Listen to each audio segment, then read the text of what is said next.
বিশ্বকাপে ইতিহাস ক্রিস্টিয়ানো রোনালদোর। প্রথম ফুটবলার হিসেবে করলেন টানা বিশ্বকাপে ৬ গোল।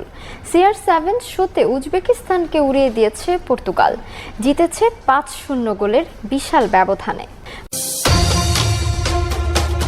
মেসিকে পেছনে ফেলে টানা ৬ বিশ্বকাপে গোল করার বিশ্ব রেকর্ড গড়লেন রোনালদো। সমালোচনার বিপরীতে রোনালদোর জোড়া গোল, তাকে নিয়ে সমালোচনা করা যায়, হাসি ঠাট্টাও করা যায়, তবে তা খুবই সীমিত সময়। রোনালদো সময় দেন না, সময় নেনও না।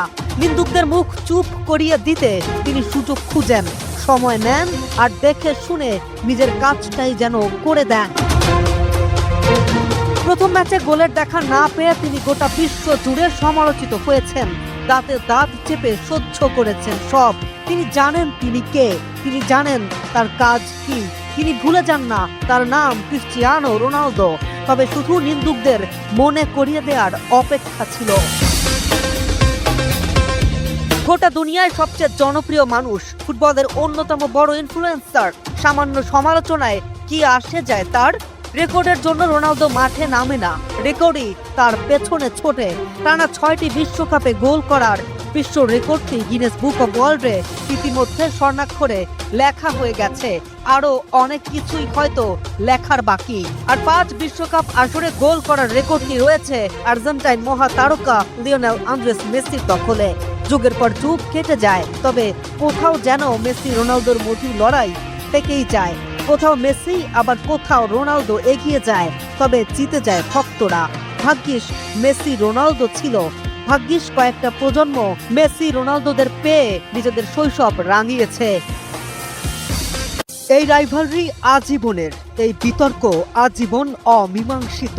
না, কোনো দলের নয়, এটা ম্যান ভার্সেস ম্যান, ফুল মহাতারকা ভার্সেস মহাতারকা, talent versus hard work, magic versus action machine, elegance বনাম পাওয়ার, কোয়াইট বনাম কনফিডেন্ট, বাম্পা বনাম ডান পা, আকাশী নীল বনাম লাল।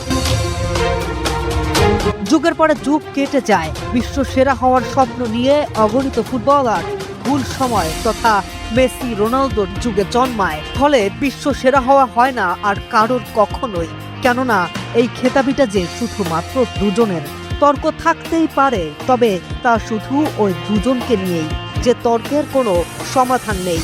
কারোর মতে মেসি সেরা তো কারোর মতে রোনালদো। তবে ফুটবল প্রেমীদের কাছে পৃথিবীর ৩ ভাগ পানি আর ১ ভাগ মেসি রোনালদো। চলতি বিশ্বকাপে প্রথম ম্যাচে রোনালদো গোল পাননি, অন্যদিকে ম্যাচটিতে মেসি করেছে হ্যাটট্রিক, যার কারণে দুই মহাতারকার ভক্তদের মাঝে তর্ক বিতর্ক তো কম হয়নি। দিনটা রোনালদোর ছিল না, তবে সিজনটা রোনালদোর হবে না এমনটা কি মানা যায়? রোনালদো অন্তত মানতে পারেন না, পারার কথাও না, তাই তিনি দেখালেন, আবার মনেও করিয়ে দিলেন তিনি কে। এমবাপ্পে হল্যান্ডের সাথে তুলনা হচ্ছিল মেসির সাথে, কে সেরা, তার পারফরমেন্স বেশি আনন্দ দেয়। কিন্তু যে বিতর্কে রোনালদো নেই, সে বিতর্ক আর কতটাই বা আনন্দ দেবে? রোনালদো তাই ফিরলেন, তাকে যে ফিরতেই হতো। এই ছবিটা দেখুন, মেসির পেনাল্টি মিসের পর অস্ট্রিয়ার একজন দর্শক বুক থেকে একটা লেখা বের করে দেখাচ্ছেন, যেখানে লেখা ছিল হু মেসি। এটা কি সাহস নাকি দুঃসাহস? অবশ্য মেসিও সেই প্রশ্নের উত্তর দিতে সময় নেননি। খানিকটা বাদে ডিবক্সের ভেতর থেকে দারুণ এক শটে আর্জেন্টিনার হয়ে ডেডলক ভাঙেন মেসি। ও কি ভুলে গেছে মেসি সবশেষ ম্যাচে হ্যাটট্রিক করা খেলোয়াড়? ও কি জানে মেসি এখন বিশ্বকাপের ইতিহাসে সর্বোচ্চ গোলের মালিক? ও কি জানে এখন পর্যন্ত এই বিশ্বকাপে লিওনেল মেসির গোল সংখ্যা ৫? ম্যাচ শেষে আজকের গোল দুইটা ওর ওইটা বরাবর উৎসর্গ করলে কেমন হয়? হ্যাঁ, যেটা ভাবছেন সেটা বরাবরই বললাম।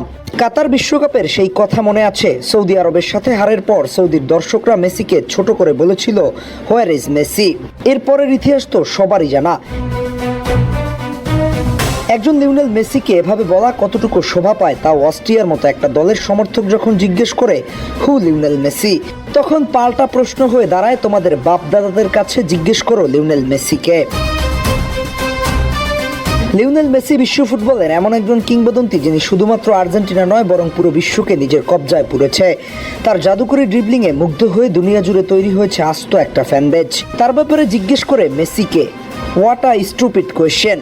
যেখানে বিশ্ব ফুটবলের মহাতারকা থেকে সাধারণ ফুটবলার এমনকি ভিন্ন দলের সমর্থক লিওনেল মেসির প্রশ্নে কখনো দ্বিধা করেন না, সেখানে অস্ট্রিয়ার মতো পুচকে দলের সমর্থক যখন লিওনেল মেসিকে নিয়ে যখন কথা বলে তখন সেটি ফুটবলের ঊর্ধ্বে গিয়ে ব্যক্তি লিওনেল মেসিকে ছোট করে দেখা হয়, যা শুধুমাত্র লিওনেল মেসির জন্য নয় বরং বিশ্ব ফুটবলের পরিধিকেই ছোট করা হয়। ফুটবলের ট্রল থাকবে, প্রতিপক্ষের খোঁচাও থাকবে, কিন্তু কিছু নাম আছে যাদের পরিচয় দেওয়ার প্রয়োজন হয় না। লিওনেল মেসি সেই নামগুলোর একটি। তাকে নিয়ে প্রশ্ন তোলার অধিকার সবার আছে, কিন্তু হু মেসি লিখে বিদ্রুপ করতে গেলে সেই প্রশ্নের উত্তরটাই মাঠেই পেতে হয়। আর মেসির সবচেয়ে বড় শক্তি এখানেই তিনি কথায় নয় পায়ে জবাব দেন। পেনাল্টি মিস করার হতাশা ঝেড়ে ফেলে কয়েক মিনিটের মধ্যেই গোল করে তিনি আবারও মনে করিয়ে দিলেন কিংবদন্তিরা ভুল করতে পারে, কিন্তু তাদেরকে অবহেলা করার মূল্য অনেক সময় প্রতিপক্ষকেই দিতে হয়। তাই অস্ট্রিয়ার সেই সমর্থকের প্রশ্নের উত্তর খুঁজতে আর কোনো অভিধান বা ইতিহাসের বই খুলতে হবে না, শুধু এই বিশ্বকাপের স্কোরবোর্ডের দিকে তাকালেই হবে কিংবা আর হাইলাইটসটা আরেকবার দেখলেই হবে। কারণ লিওনেল মেসি নিজের পরিচয় মুখে দেন না, তিনি দেন নিজের খেলায়, যুগের পর যুগ ধরে সেটাই করে আসছেন। যারা তাকে নিয়ে প্রশ্ন তুলে সময়ের সঙ্গে সঙ্গে তারাই উত্তর পেয়ে যায়। অস্ট্রেলিয়ার বিপক্ষে সিরিজ শেষ হতে না হতেই এবার বড় সুখবর পেল বাংলাদেশের ক্রিকেট ভক্তরা। দীর্ঘ এক যুগেরও বেশি সময় পর দারুণ এক সুযোগ আসতে যাচ্ছে শান্ত লিটনদের কাছে, যেটি অপেক্ষায় ছিল কোটি কোটি ক্রিকেট ভক্ত। বিশ্বের বুকে আরও একবার নিজেদের শক্তিমত্তার জানান দেওয়ার মঞ্চ তৈরি হচ্ছে লাল সবুজ প্রতিনিধিদের। অস্ট্রেলিয়া সিরিজের পর নতুন করে তবে কি এমন সুখবর পেল বাংলাদেশের ক্রিকেট ভক্তরা, জানবো রিপোর্টে। অস্ট্রেলিয়ার বিপক্ষে টি-20 ফরম্যাটে হোয়াইট ওয়াশ হলেও বাকি দুই ফরম্যাট অর্থাৎ ওয়ানডে ও টেস্টে বেশ ভালো সময় পার করেছে বাংলাদেশ ক্রিকেট দল। দীর্ঘ এক যুগেরও বেশি সময় পর ইংল্যান্ডের মাটিতে টেস্ট খেলার সুযোগ পাচ্ছে বাংলাদেশ দল। ইংল্যান্ড জাতীয় দলের বিপক্ষে লাল বলের ম্যাচ খেলবে তাসকিন আহমেদ, নাহিদ রানারা। সবচেয়ে অবাক করার বিষয় হলো নিজেদের ইতিহাসে সবচেয়ে মর্যাদার লড়াই এসেজের প্রস্তুতি গ্রহণের জন্য বাংলাদেশকে সেই সিরিজ খেলার প্রস্তাব জানিয়েছে খোদ ইংল্যান্ড ক্রিকেট বোর্ড। যারা কিনা এক সময় বাংলাদেশ দলকে ছোট বলে সমীহ করতো না, তারাই এখন টাইগারদের বিপক্ষে সিরিজ খেলতে নিজেরাই আগ্রহ প্রকাশ করে, তাও আবার টেস্ট ফরম্যাটে লর্ডসের মাটিতে। দ্য টেলিগ্রাফ জানিয়েছে আগামী গ্রীষ্মে এসেজের আগে বাংলাদেশের বিপক্ষে এই হোম সিরিজ খেলতে চায় ইংল্যান্ড। পাকিস্তানের বিপক্ষে একটি টেস্ট আয়োজনের পরিকল্পনা থাকলেও সেই পরিকল্পনা ভেস্তে গেছে। পিসিবি এবার তাই হাত বাড়াচ্ছে বাংলাদেশের দিকে। ম্যাচের ভেন্যু এখনো চূড়ান্ত হয়নি, তবে ক্রিকেটের তীর্থ লর্ডসে ম্যাচটি হওয়ার প্রবল সম্ভাবনা রয়েছে। সেক্ষেত্রে 4 মাসের মধ্যে ইংল্যান্ডের সঙ্গে 3টি টেস্ট খেলবে বাংলাদেশ। আইসিসির বর্তমান ভবিষ্যৎ সময়সূচি অনুযায়ী আগামী ফেব্রুয়ারিতে বাংলাদেশে এসে 2টি টেস্ট খেলার কথা ইংলিশদের। আইসিসি টেস্ট চ্যাম্পিয়নশিপের অংশ ম্যাচ 2টি হওয়ার কথা মিরপুর ও চট্টগ্রামে। টেস্টের মর্যাদা পাওয়ার পর প্রথম 10 বছরেই 2 দফায় ইংল্যান্ডে টেস্ট খেলেছে বাংলাদেশ। 2005 সালে খেলেছে 2টি টেস্ট, 2010 সালেও 2টি। এরপর আর বাংলাদেশকে কখনোই ডাকেনি ইংল্যান্ড। আইসিসির ভবিষ্যৎ সফরসূচিতে হয়নি জায়গা। গত 16 বছরে ইংলিশরা বাংলাদেশে টেস্ট খেলেছে মোটে একবার। 2016 সালে সেই সিরিজটি 1-1 ড্র হয়েছিল। সব মিলিয়ে ইংল্যান্ডের কন্ডিশনে সেখানে গিয়ে লাল বলের ক্রিকেট খেলার সুযোগ বাংলাদেশের জন্য দারুণ ব্যাপার। বিশেষ করে টাইগার পেসাররা সম্প্রতি যেভাবে উন্নতি করেছে, সেখান থেকে বিশ্বমঞ্চে আরো একবার নিজেদের সামর্থ্য প্রমাণের সুযোগ তাদের কাছে।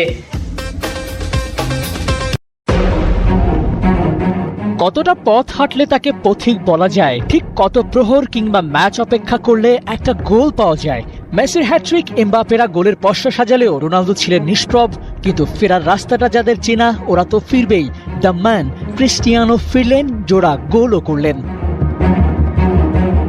ভাগ্যে যখন থাকে তখন নাকি চারদিক থেকেই আসে। প্রথম ম্যাচে গোল পাননি, স্ট্রাইকটাও ছিল বাজে, কিন্তু উজবেকিস্তান ম্যাচে জোড়া গোল তো পেয়েছিনি, একই সাথে হ্যাট্রিকের জন্য সুযোগ পেয়েছিলেন কমপক্ষে 2টা। যদিও সেসব আর আলোর মুখ দেখেনি, তবে ওর স্ট্যাট বলে এই ম্যাচে রোনালদোই দেখিয়েছেন ম্যাজিক। 5টা ওয়ান টার্গেট শট আর 68% পাস অ্যাকুরেসি। এই ক্রিস্টিয়ানো ছিলেন একেবারেই ভিন্ন, বলতে পারেন ধরাছোঁয়ার বাইরে। ওই 2টা গোল তো সে কথাই বলে।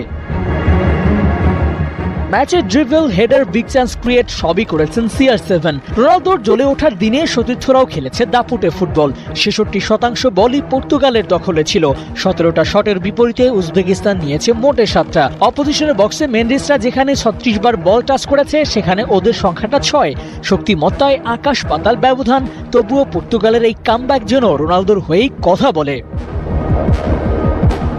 বিশ্বকাপের আগে পর্তুগালকে নিয়ে আশা রেখেছিল সমর্থকরা, সেটার ছিটে ফোটাও পাওয়া যায়নি এর আগের ম্যাচে। কিন্তু বিগত দিনের পারফরমেন্স যে ফ্লুক না, সেটা হাফায়েল লেয়াওরা প্রমাণ করেছেন। রোনালদোর সাথে তাল মিলিয়ে ওরাও করেছে গোল। 5-0 গোলের স্কোর লাইনটা বলে দেয় এই পর্তুগাল ভয়ঙ্কর, আনবিটেন। ঘুরে ফিরে সেই রোনালদোতেই আসতে হয়। দুনিয়ার প্রথম ফুটবলার হিসেবে টানা 6 বিশ্বকাপে গোল করেছেন পর্তুগালের সর্বকালের এই সেরা। ইউসেবিওকে ছাপিয়ে গেছেন। জাতীয় দলের জার্সিতে রোনার গোলই এখন বেশি।